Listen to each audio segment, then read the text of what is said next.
Good evening, everyone. This is Henry Gambell with simpleroptions.com, and in tonight's free video, I wanted to share some ideas that I have with you as we head into our witching expiration. It'll be the first one for this year, and I think it will be interesting to say the least. When I come in and look at these markets, I think everybody keeps looking for the top, and I keep thinking that this is just a healthy, bullish trend, and I'm going to happily participate into it into the day that it does stop. You know, you can't look at this and just think we're all happy-go-lucky and going to go higher forever. I do recognize the risk and how far we could come back, but I look at it and say you're either going to continue to play it to the long side or you're just not going to play it at all, because shorting this has been extremely difficult and you just find yourself underwater to such a degree. I don't know, it's just not the way I want to trade.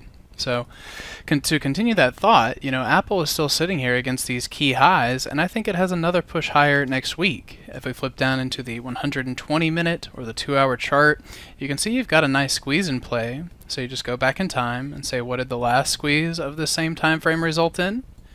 And I think that we're going to get the same thing from that.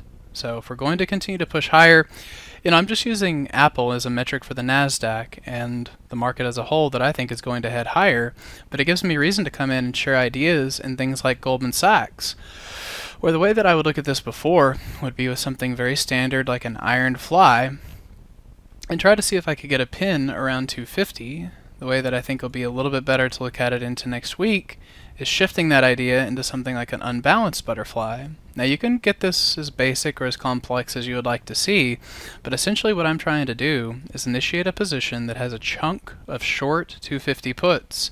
Then if we can hold this pullback into the 21 EMA, see a little bit of a bounce back up above those levels, this is one of the best strategies you can use if you can actually get that underlying market to pin. So initiating this at a 40-cent credit, you can see that's actually a little more favorable for you now if you're still interested in it, as it's going for a better credit. But taking the idea and saying instead of doing an iron fly, which really needs to see a market stay sideways, that unbalanced put fly will give you no upside risk, and I think that's a good way of looking at it. I think another market where you can entertain the same trade is Win. So the option chain will have a very similar layout to that structure as Goldman Sachs would, and if you come back and look at the chart of Win, we have recovered the 21-day moving average, or, you know, we recovered it on the gap higher, then held it on the pullback, typically, and you could still make the argument to say, well, I think it's going to pin at 100. Well, then go ahead and play it with the iron fly, you know, to be more neutral. But if I'm going to give myself the benefit of the doubt to the long side, shifting over to the other spread just makes it a little bit easier to manage inside a bullish market. So I hope you guys find that helpful. If there's anything else I can do for you, please let me know.